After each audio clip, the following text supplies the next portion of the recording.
Hello, if you're a local business in SA and you want Vince and I to join you on site for one of our live recording sessions of our podcast Livin, please reach out to us at hello@livinpodcast.com. Yeah, it's a great opportunity for expanded reach, customer interactions and some authentic storytelling opportunities for your brand and business. Not to mention fun. Of course it's fun. So email us today at hello@livinpodcast.com or via Instagram @livin_podcast and we'll see you on site really soon. Am I living? Oh, what a funny thing to say. But as your mama always said, look up into the sky, find the sun on a cloudy day, on a cloudy day. Your mama always said, look up into the sky, find the sun on a cloudy day, on a cloudy day. Your mama always said, look up into the sky. Hi there. Hi, good Welcome morning. to another episode of Livin Podcast for your Monday morning. You're here with Nancy. And Vince, and we are trying something a little bit different today because you know what? It gets a bit stuffy in the studio. We say studio, it's home studios, both of them, wherever we are. I'm not stuffy, but a change of scenery is nice. I love a change of scenery, and we've had lots of it this weekend, but we thought we'd try something a little bit different. So we're out and about today, and we've had a lovely meal. We have. And we thought, what better place than right here? Right here. Right now. You love that. Right here. I think I do that many times, don't I? Every time I think we say right here, right now, you say that. Well, how can you not? It's true. It's true. Anyway, it's true. today's topic. Let me have a drink. Have a drink. Because today's topic, you want to have enough moisture in the voice to you keep said the talking word. about it. Moisture. Do you not like the word moist? We've had this. Hang on, have we? Hello, on your other podcast, when you interviewed me. Hello. Okay, yeah, no. I definitely remember all of that conversation. No, I do. You only went for 2 hours. Yeah, but it was 4 years ago. Do you believe that? Wow. And you were number one. You were the number one guest. Oh my God, people actually wanted to listen to what I had to say. Still, no, you're actually in the top, I want to say top 3 as well, because yours was very, very hard-hitting and so insightful, Nance. But you're right. But you forgot about it. But I forgot. So it was so insightful. No. I forgot about the detail around moisture and you're not liking it. A lot of people don't like that word. I think it's a great word, moist. I like what it represents. Okay, I like everything about it. Moving on. But no, I'm saying you want to have your water because we're talking about parenting today. Yeah. A parenting topic. A very specific type of parent though. Yeah. So those parents who think that their kids are the best at everything. It's a bit like the old two shits. Do you remember I think we talked about like the one-up person? Yeah. But this is next level when you do it as a parent with your kids. Yeah, I know. How far do you go to get your kid to number one? But like, do you think is it just the approach of like giving your child all of the tools to succeed, or like getting the best teachers, best like tuition in order for them to grow their skills with the idea that they are the best, or with the idea that they will become the best? I think I'm talking more about if your kid is unbelievable at something. And it's obvious. Granted. Yeah. But they're getting there on their own. Or are you helping? Are you making sure? Are you at the finish line? You know? Yeah. Making Photo sure, finish. Photo finish to make sure, hey, if they were to come second, was that right? Or are you going to chase it up? Like all those sorts of things. Yeah. And if, heavens forbid, they came second and they were technically first, what do you do and at what age? Like if they're primary school kids, right? Yeah. How far do you take it? Do you just like go as a parent, oh well, it's all right, hun, that happens sometimes? Yeah. Or do you follow it up for your child? It's a hard one because maybe technically they did come first. Well, I want to call you on that because already I'm confused by that. How can you say like, well, did they come second, but technically they were first? Well, no, you I'm either saying win or they you were lose. given second. Just say they were given second on the day, but you've got your photo evidence that they were first. So they actually did come first. Yeah, so what are you going to do about there's it? an Are you official going to error. go, oh well, stuff happens sometimes. Yeah. It's all right, we know that you came first, darling, get over it, doesn't matter, big deal. Or do you go, excuse me, I just need to show you something. And has that happened? I've heard stories. It hasn't happened to me, but I have heard stories of this Okay, you're not happening. the parent. No. You're not oh, the one. no. No. I'm definitely not the parent. 100%. And I actually lack a bit of competitiveness. Lucky Huge does have it because I actually don't. what do you mean? No, I don't really have that. Like Like a competitive streak? I don't think I have it a lot. No, it's not strong. I haven't played a board game with you ever, so I don't Yeah, know. no, And I feel no. like that's the test. I feel like if you play a board game with someone, you get to know their competitive Yeah. nature very quickly. Yeah, no, I don't have that. But I just think, like, in order to argue it, are you arguing for your own sake to prove that they were the winner? Yeah. Or is it... I feel like there's a lesson in resilience in that, though. Like Yeah. to say, look, you don't win everything. You're not going to win everything. Yeah, yeah, I think yeah. that's the thing to remember. Yeah. I actually heard a really good quote today on another podcast that was about kids. If you want your kids to have like tantrums and freakouts whenever they don't get their way, Yeah. the way to encourage that is to give them what they want, right? But in order to stop those, you have to say, like, no, like, Yeah. you don't always get that. But making them okay with the no before the yes. Okay. So if they ask for something, this dad on the podcast, he would always say no. And his kids say, okay. And then he goes, okay, now you can have it. In the sense of like, you have to be okay with the no and accepting that you're not going to get it because life's going to give you no's. Yeah, Life's yeah. not going to give you the win all the time. Yeah. But you have to be okay with that. I get it, like, just say, for example, it's a time trial, right? Yeah. I don't worry about my technicality terms right now, but it just say they had to come in 1.6 minutes, for Yeah. example, and then you get the newsletter and they say the following people made it in under 1.6. Yeah. And list the children's names, and your child's not in it, and you have evidence that they came in at 1.5. I understand you could follow that up and say, look, Yeah. you know, I know that they finished in 1.5. Was their name missed? Yeah. Or, do you know what I mean? But I feel like there's already two different things there. Like, they might have evidence because they go, well, it's on my phone and it's 1:05, I can see that. Yeah. But your phone is not synchronized to the official clock that's Yeah. being used, for example. Yeah. Do you know what I mean? So even then, you can't say, I've got evidence. Yeah, I know. You can challenge it, but then if the school goes, or the school or the organisation, whatever it might be, says, actually, no, the official clock here says 106.2 or Yeah, yeah, 107, yeah. you can't argue that, Yeah. right? You have to accept that. And I think that's where the example that the parent has to show is you don't win all the time. Yes, yeah, no, I get it. But I'm also that parent that I would definitely stand up for Jaden 100%. if I needed to, but if it also meant adding him because he earned it, but not if it means someone else misses out. So, for example, if he didn't get the call up for something, Yeah. and then I thought, you know, for whatever reason, he should have been there because he ticked all the boxes, he Yeah. came in at the right time, whatever. Yes, I would have a conversation if it meant Jaden got added to the troop, But not at the cost but of somebody not else. at the cost of that one that got told that they're in Yeah. coming out. Yeah, I couldn't yeah. do that. That's Yeah. where I would have to just take him home and talk him through and do it that way. Yeah, I think that's a good way to do it because I agree with you. Like, you can't. And the thing to remember, I think, half the time is they're kids. Yeah. Do you know what I mean? And I think that there are lessons to be conveyed from a parent to child and resilience and things like that. Yes, but they're kids as well. Like a lot Yeah. of this stuff is supposed to be fun still. Yeah. You know, even before we were saying like, are you giving them the tools to succeed, or if they're really good at it? At what point? Because I mean, like my boys, for example, haven't shown a direct love, affiliation, or a strong enough pull towards one thing. Yeah, I reckon you're about a year away. A year and a But bit then I away. like, and this is where I start questioning it sometimes. Like, are we not giving them enough exposure to everything? But then I'm like, we actually give them fucking no. But like, we're course. exposing them to everything. Like they did taekwondo, they're Yeah. now doing karate, jiu-jitsu instead of taekwondo, for example. We do Oz kick. Yeah. There's discussion of soccer, but we're also like, well, we're not quite at soccer yet. Although I will say this. Many moons ago, when Leonardo was in childcare, there was a soccer clinic that would come out. This is a quick digression story, Yeah. but it's funny. And he was doing soccer, so we're paying something like $13 a week Yeah. for these soccer clinics. And we'd go play at the Oval, and he'd be like, Dad, it's been the soccer ball. I'd be like, yeah, let's do it. I'd kick the soccer ball to him, and he'd bend over and pick it up and run with it. Goalie.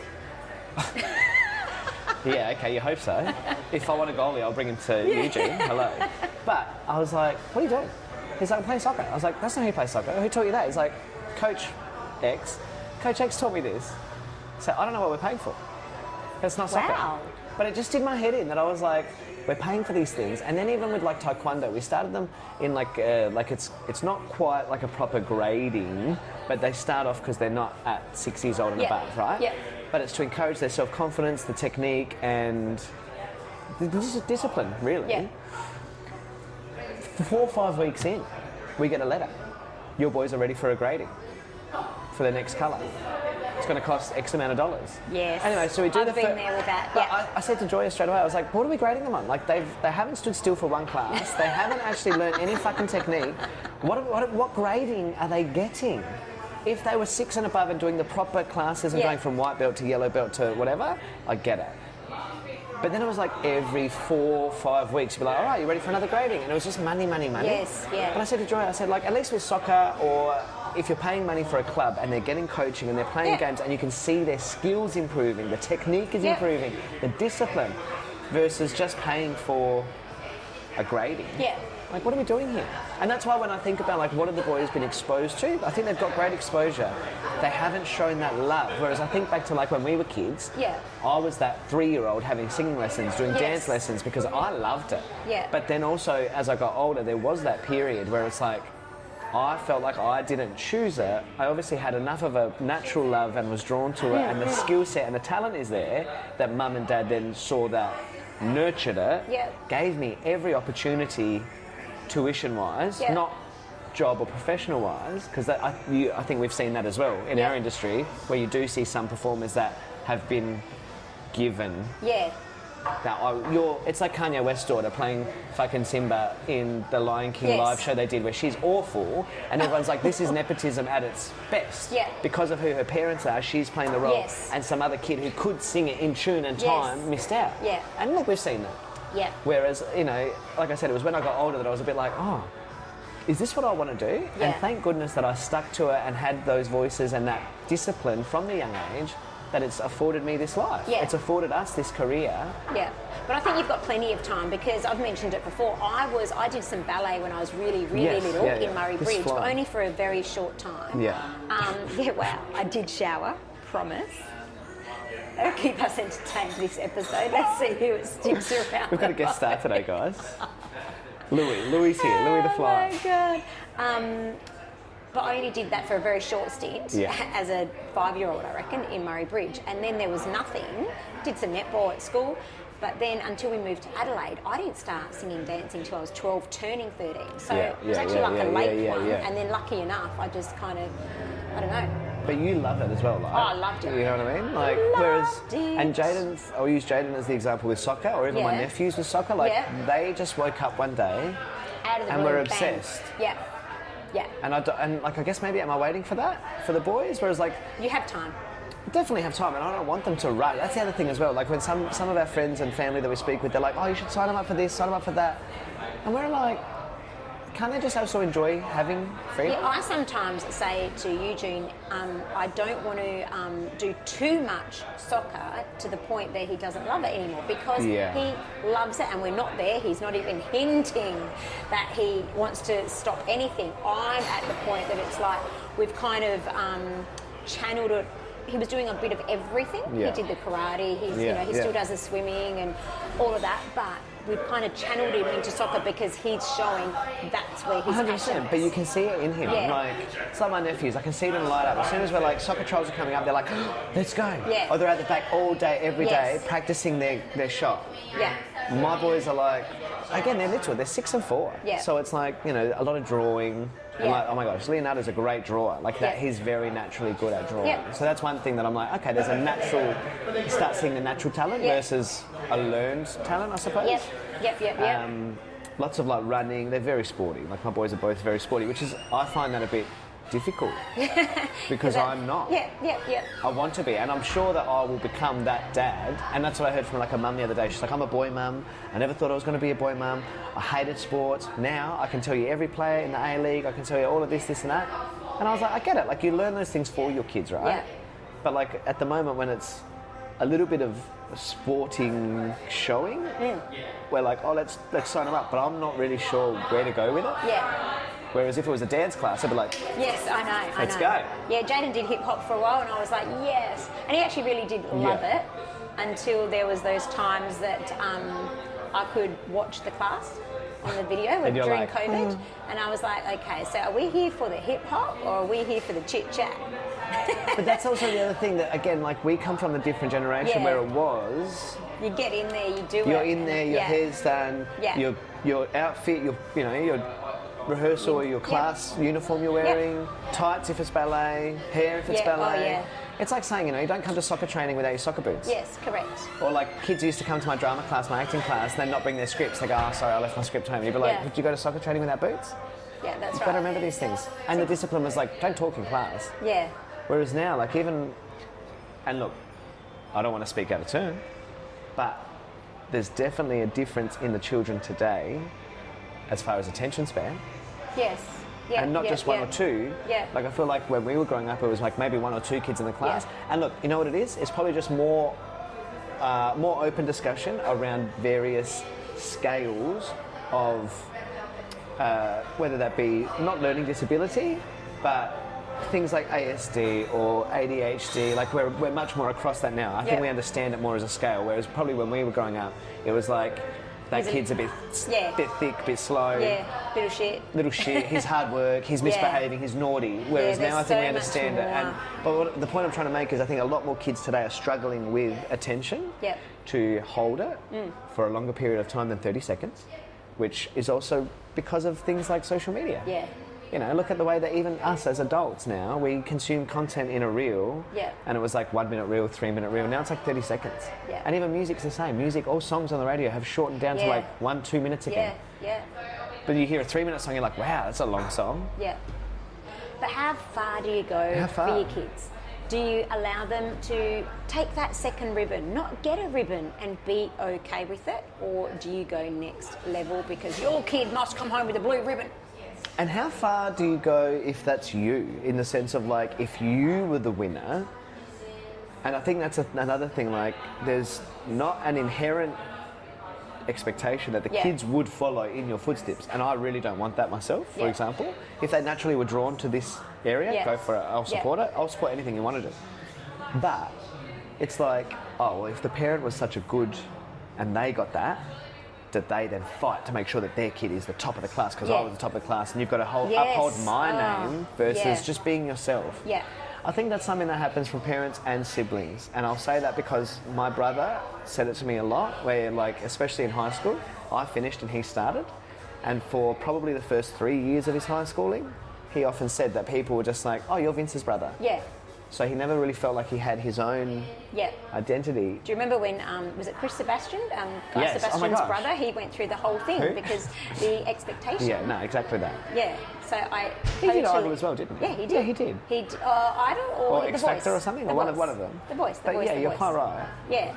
There's a No, that must be hard. And at the beginning of this episode, I did mention that Huge is way more competitive than me, which he is. But when we get role reversal, for once, comes out of me, is because he's Jaden's soccer coach, right? So at the end of every game, you don't have to do this, but as a coach, he chooses a player of the match and gives them a little incentive after every game. So there has been a couple of games where, not every game, let me tell you, but there's been a game or two where Jaden has been the best player in that particular game. He's not a superstar yet, that's for sure. And I've gone, wow, Jaden's going to bring that home today. And then, Eugene will give it to someone else. And I'm like, but why didn't you give it to Jaden today? 'Cause today, he earned that. And he's like, he just gets stuck when he's the coach's son. I think that makes sense as well, though. I get it, but he earned it that day. It wasn't just, an achievement award, it's not a participation because, award, and I'm going to give it to my son. This was like, so that's where we probably switch a bit, and I'll be like, well, have my son's back. I'm like, listen here, coach. Listen, all the way home. Listen here, he Coach can't escape Huge. it. He's got to hear you on the pitch. He's got to hear you at home, in the car. It's too much. No, I think that's... I get it. Like, I'm with you on that. I get that with, like, if it's frequent and whatever, but I'm just saying, if it's one of those ones where, come on, he earned that one today. I'm probably like the opposite. Like, I go the other way completely, whereas, like, and this is what I'm realising about myself, actually, is not that I had hard praise, but I was very much of the school of if you gave effort and you got the achievement, you get the reward. You don't just get it for showing up. Right? So I guess now that we are in a world where there are a lot of participation awards and everyone's a winner, and that's okay. It's not okay. No, I think we do need to go back. We do need to go back. I say it's okay because even now I'm trying to appease the listener who's sitting there going, but everyone should be a winner, Vince. No, you're right, but without an actual accurate measuring stick sometimes, it's hard to know where you stand. Yeah. And I think that's why so many good people sometimes either they feel like, oh, I'm not getting anywhere because everyone else is getting the same as me, but I'm actually putting all the effort in. So they go, fuck it, I'll sit back and I won't do it. Do you know, I'm just having a thought right here, right now. Right here, right now. Go on, Nance. No, seriously, it's just come to mind that I think we should have the, first, second, third, fourth. Yeah. But because that might not cover everyone's strengths, right? So outwardly, if you're doing a running race, or we just had our swimming carnival recently at school, so if you come first, you got the blue ribbon and you're walking around loud and proud, the whole school can see it. Yeah. Right? Whereas if you're not that sporty kid, whereas you are brilliant at maths, yes, you might take home an A in your report card, but that doesn't get that outward recognition. So I'm just saying, I'm thinking out loud now. But you don't reckon there's academic awards? Those kids they're the ones that join the mathletes or the debating team, or I'm saying in primary school. Even there, they're not like. There is, but I'm saying I can't tell you a kid in my school. But you do know all the sport level, ones. You know the ones who win at. Yes. That's what I'm saying. You know so what I'm saying is, rather than just the sporty ones, we need to recognise other areas. Yeah, but having their moment, and whether it be sometimes at assemblies. That's what I was going to say. But I think maybe I'm literally thinking this today. I love it. Broaden the list. Yeah. That at the assemblies, if you've had so and so win something in swimming and this one win something in whatever, STEM, but. Okay, who hasn't won something? What are they good at? And it's almost like I'm throwing in the participation award, but I'm not. I'm saying let's highlight. Yeah, but you're thinking about it differently, which I like. I do get what you're saying. Like, let this person that is brilliant at maths have their moment to shine. Yeah. But I guess it's an idea. There is that though. It's just a matter of where is it, supposedly. Because I think that it is edging towards the participation award because everybody has something they're good at, I agree. Yeah. But maybe they just don't have the right platform for it. A kid who's really good at art often doesn't get seen until they're in year 7 and they do an art show at school. Yeah. Perhaps, unless there is one teacher. And this is where teachers play such a pivotal role in recognising those skills. When you have a teacher who sees that child naturally drawn to mathematics or English or sporting or whatever it might be, and they see it, and they give you that. That was my teacher, Mr. Thomas, with drama. Do you know what I mean? Like, he always said that. He was the one who really nurtured it. And when I was having trouble, or like maths, for example, when I wanted to leave pure maths in year 12 and focus on performing arts, and the maths teacher was like, no, you can't do that. How are you going to go to university? And he was like, do you want to go to university for this? And I was like, no. And he was like, so let's focus on what you want to do. Yeah. You know what I mean? And that was a conversation with my parents. Like, even he had to say to my parents, let him do this, this and this. Well, there you have it. As a parent though, I think I sit in the camp of not being so forward with making sure my kids are winning or being the I'm best. that one. I want them to earn it. I'm not the one, like I don't, for me to email the teacher, it's a big deal for me. Do you know what I mean? There has to be. Yes, it's funny. I stand up for them more in less of like the academic or the achievement side, and it's more in that like behavioural. Yeah, that's right. In the comments of the report card, I kind of focus more on that. Yeah. Than the Is grade. he well mannered? Is he behaving nicely? Is he treating people kindly? Correct. Okay, we're still having a few like. Sitting still can be an issue. He's 6 years old. Get it. Totally get it. It's full of energy, full of life. I love that. Yeah. But if everything else is ticking those boxes, I'm fine. But it's like there has been occasions where, we've had the email home about there was an incident that happened and this is what happened and he's taking the blame or we've been told it's him. Yeah. And we ask him about it, he's like, no, it wasn't me. Like, or he'll just accept it. If he's told something too much, he can often accept that and be like, oh, yeah, I did do that. Yeah. And so there was one example where he actually was handed down a punishment, but this thing happened a week ago. We were only told about it a week after because someone then said it was him and he accepted it and he did it. And I was like, but there was no one saw anything. There was no evidence of anything. When I look at the situation of what they're outlining, for example, throwing rocks, there's no way my son could throw rocks that far because he's not sporty like that. He could barely throw a football. Yeah. You know what I mean? Let alone you think he's going to throw a rock 20 metres with enough force to break a window. Yeah. Like, come off it. Yeah. Like, little things like that. But then I had to pull myself into the school and say, who else has been attached to this incident? Yeah. Or what investigation are we doing? Or why are we just handing down a consequence without knowing all the facts? Yeah. You know, something similar last term where it was like, oh, this is what happened today, and oh, did you see it? No, we were told after the fact. Oh, but who told you that? Oh, this one person. But nobody else corroborated that. Yeah. Oh, so he's going to miss lunch tomorrow. But for what? Yeah. I don't think we're sending the right message on Yeah. action, outcome, and consequence. Yeah. I Yeah. tell you what, Parenting is wild. Parenting, pat on the back to everyone. But you know out what there. it is? I cry. We're doing our best, hey? We're doing it, and that's what I want to say. Like, I feel like I cry so many times in a week. Sounds miserable. For good and bad. Days where we're stretched as Yeah. parents and we're emotionally stretched at the end of the day, and you're like, what am I doing wrong?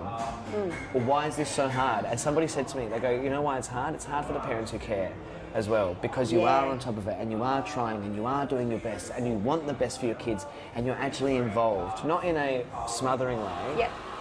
But we could be the parents who don't give a fuck. Yeah. And we could just let our kids run wild in the world. Yeah. I actually said to my boys this morning, they were having an argument this morning, and I actually said to them, I was like, guys, you actually have to understand that he's telling you something in a very nice way and you're not listening, and that's agitating him, and that's why he's now getting aggressive. Yeah. Mum and Dad are here, and each other. We're here in this house. Our job is to work together, teach each other, that sometimes we don't always get what we want, because in the world, if you said that to somebody else or you treated somebody else like that, you know what, guys? I know. That person might not be as friendly back. That person might not be as caring or thoughtful in the way Yeah. they explain it. They might just turn around and fucking knock you out. It's true. True story. Right? I think that's our role. We have to try and prepare our kids as much as we can for both wins and losers. Wins and losers? Losses? Wins and losses. Guys, it's been a fucking big weekend, alright? It's been a huge weekend. I'm going to email your teacher. Yeah, okay, You should know correct, that it should be correct. losses. I didn't, yeah. See, I was a performing arts kid, not an English kid. No. But no, look, All right. great conversation. Great. Good topic, but man. Yeah, wow. We Where don't do have you sit? answers. We have conversations. We don't have all the answers. No, and we never claim to. No. But where do you sit? How far do you go to make sure your kids are getting what they deserve, Yeah, learning what they need? that's right. I love it. Let us All know. right, let us know. Thanks for joining us for At another Livin episode. _podcast on Instagram. We'll see you next week. I'm living. Oh, And thank you to the Fly for joining us. yes, guest star role. He's going to invoice us later, this bloke. Louis, get some more tea, please. Mama always said, look up into the sky.